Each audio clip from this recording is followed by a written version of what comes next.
Well, hello, Maverick traders. Welcome out to your market roundup, August 9th. Corey here with you. Nice to be with all of you. Reminder to make sure you follow your trading plan, and let's talk about the market. So, a little bit of a quiet day in the markets. As we look at the performance over here, you'll see for the most part kind of lower but mildly lower. The Dow and the S&P down about a half. QQQ, which is the Nasdaq 100, and IWM, which is the Russell 2000 small cap stocks, each down about 1% plus. So there was a little bit more pressure in the higher beta, more volatile type of stocks. Oil and gold basically flat on the day. Advancers versus decliners, well, you can see all the negatives there in price action, so no surprise. About 2/3 of all stocks going down, but we're now at about 70% of stocks above their 50-period moving average. So we are in more of a shorter term, intermediate term upward trend. You can't really call it a runaway bull market, but we are in an uptrend and trading higher over the short to intermediate time frame.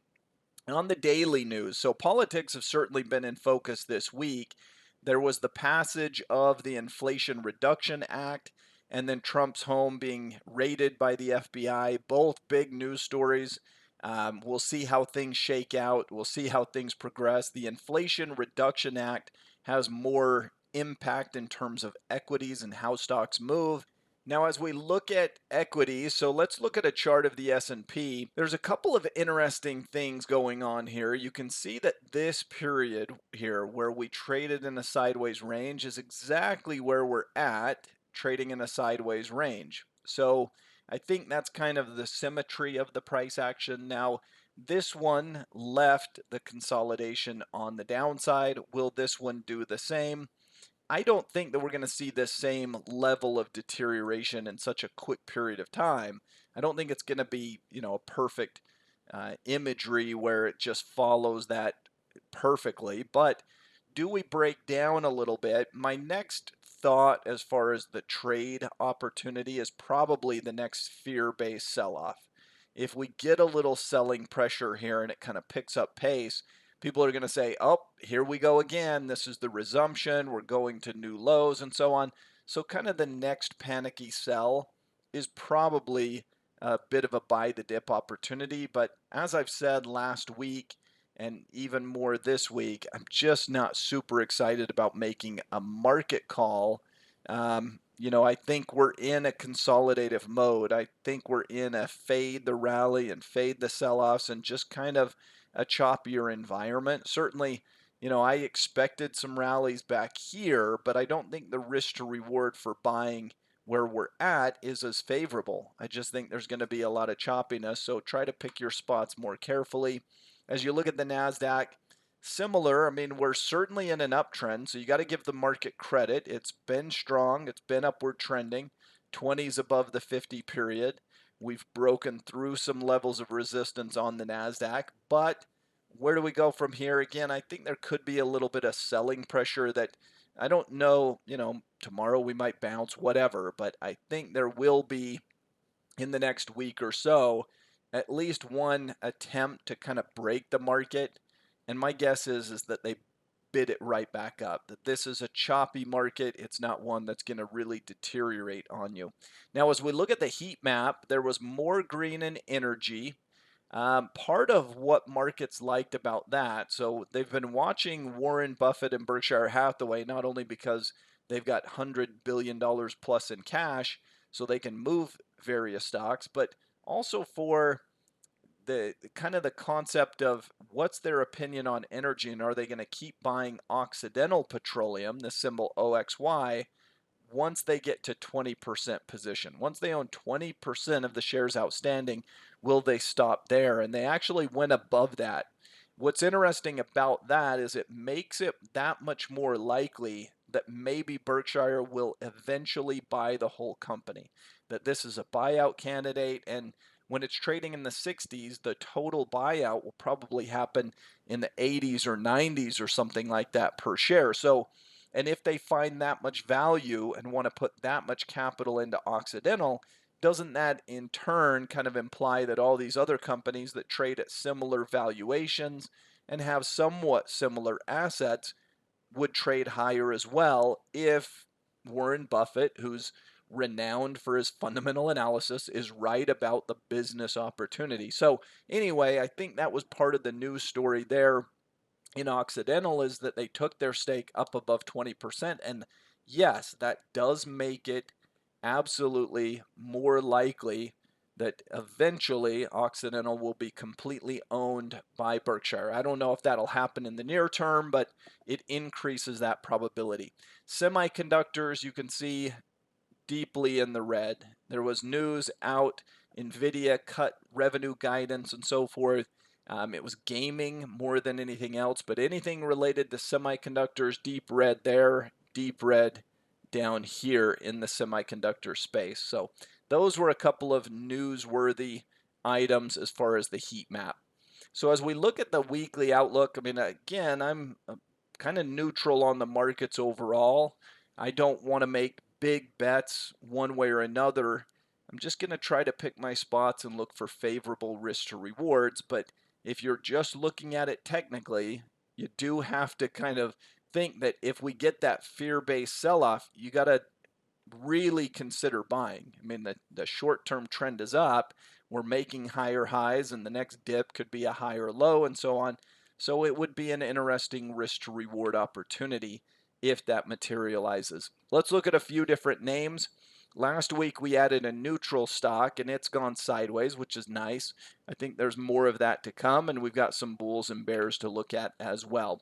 So I'm going to start here with an airline, and airlines have been left for dead, and maybe no one more than American Airlines. Now, this would be a speculative pick, but the way I see it, it's just a mini, very mini cup and handle type of pattern where you had this resistance, you basically came back up and retested it. That creates that little cup.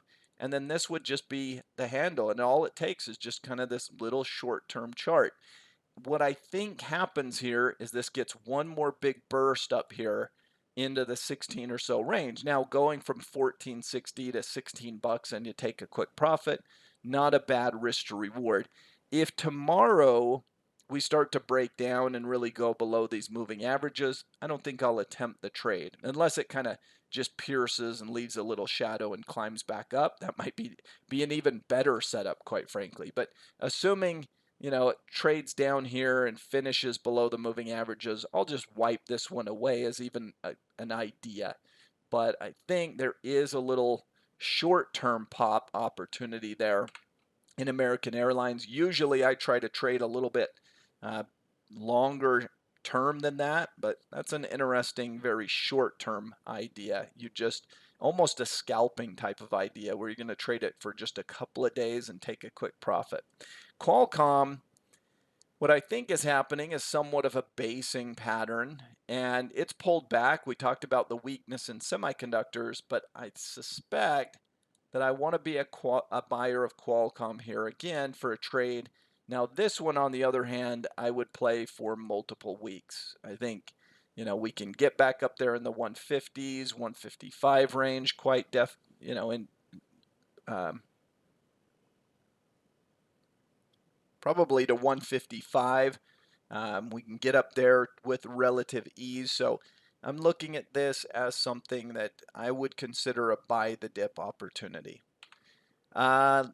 Teva. So Teva Pharmaceuticals had some news out. They were, I don't know if they were being sued, what it was exactly, but basically they settled for $4 billion or something like that. And the stock broke out and has taken off and has not looked back since. And I think this is a repricing of the shares. Now, you're going to get a little consolidation, pullbacks, and so on, but I think you can play this on the next dip as a buying opportunity. I don't know that I would chase it up there, but look at those little short-term dips and then just trade it as I'm kind of shortening up my time period. I'm just going to trade it for the next little pop. And the next pop, imagine it pulls back for a couple of days. What am I talking about? Well, if it pulls back, gives me a little setup here. Basically, as you go back above that high, I'd probably be taking profits. It'll just be a short-term swing trade to the upside. and I think I would lock in those gains in all likelihood. We talked about Simon Property Group as a sideways trade based off of some mixed signals. Huge bearish engulfing, bullish crossover, kind of a mixed picture. And what we expected is sideways consolidations. I don't think it's done yet with the sideways price action. I think you can fast forward a couple more weeks and it can be relatively unchanged to where it's at right now. Now it's going to move around. It'll bump down, it'll bump up or whatever, but I think we continue to stay within that range. Garmin we have on the bearish side. This one was something that we highlighted previously and kind of talked about this inverse cup and handle idea. That's exactly where it's kind of failing up there at that range. If you're trading it to the downside, so far so good, and I think we go down and pierce those lows. So continue to think that Garmin should go below those lows in the 93, 92 range and at least temporarily break that level. Newmont Mining, we had highlighted gold, gold miners, gold, silver. I talked about them for multiple weeks. In fairness, however, I did take profits. Like I had bearish positions in Newmont Mining and some other names and took profits too early. I don't even remember exactly where it was, but certainly too early in my Newmont Mining trade. I'd have made more money sitting in, but re-upped, and that's one thing is don't hold a grudge, don't revenge trade, don't do those sorts of things, and was able to get re-short silver and some other things and played that next wave. So once I realized that my timing was off, was able to capture some more downside. And now we look at this and, this was a big exhaustion low. And normally after an exhaustion low, you go sideways and then maybe you get the reversal. But I suspect in this case, we'll get one more little pop to the downside. What I think and what often happens on these big exhaustions is it also correlates and corresponds with what we'd call a divergence. The divergence would be price action going to one more new low while indicators and other things would have already bottomed out, that this would be the low in the MACD, for example. And as we make this new low, the MACD would be making a higher low and such. So I think there's one more just very quick pop to the downside, a few points, and you look at that as kind of that finishing touch on the move. And from there, it probably rebounds back up. But watch for one more quick short-term drop. Match group, here we had a big gap to the downside. We rallied back up, very bearish rollover, and I think we failed right in kind of that old support. So this had been a key level for quite some time. As we rebounded back up, this old kind of support became resistance, and that's where we're being resisted. We should make our way back to those lows and again temporarily pierce those lows. So I'm expecting a move into the high 50s in match, symbol MTCH. As we look at the markets, I think it's a trading range. So I'm trying to think of this in terms of kind of fading reactions. Now, granted, I kind of faded the market rally here over the past few trading sessions, and it hasn't broken down. It hasn't gone higher either, but it hasn't really broken down. So I'm looking at a couple of my trades going, okay, I'm basically break even, but it needs to start. If I'm right about the fading, this should be where we start to move back to the lows, right? We've been on a rally. We're kind of consolidating, going sideways. We should now, the fading opportunity would mean the market should push to the downside for a few trading sessions, kind of like today, but more of that. And that would give you your opportunity to kind of flip the switch. And after we have a scary sell-off and everybody goes, oh, it's breaking down, the downtrend's resuming, then you kind of flip the switch again and you take a little profit off on your bears. You maybe add a bullish trade or two and try to fade those bigger reactions. That's where I think we're at. CPI data out tomorrow. The problem, so CPI, I mean, inflation has peaked. Most inflation has peaked, but numbers are are going to be interesting because the stickier inflation areas are food and energy and rent, housing and rent. And those are big components within some of the CPI numbers, specifically rents. Housing rent going up the way it has shows as a higher inflation number, but I would expect inflation to come down some. That we're going from a 9% to an 8 to a 7 to a 6, which, by the way, is still way too high. The Fed needs to raise rates more. They're going to continue to be hawkish. They've got a quantitative tightening mode, and inflation is their number one objective right now to get that down. So, irregardless, I mean, the market's going to move on inflation, but the Fed has to keep battling it, almost regardless of what the print is tomorrow. If it's a really high inflation number, then the market could get really slammed, as the realization is, uh-oh, the Fed has to keep raising rates. They got to be more aggressive, and we were wrong. I think the market's thinking the Fed's going to pivot a little more than is reality. Earnings reports. Coinbase is reporting tonight. We've got Citrix, Disney, Rivian. We had highlighted Rivian as a bullish trade. I actually took profits on that yesterday. So that was a nice little trade, a nice pop from that pullback. I'm now out of that position prior to earnings, which I think come out on Thursday.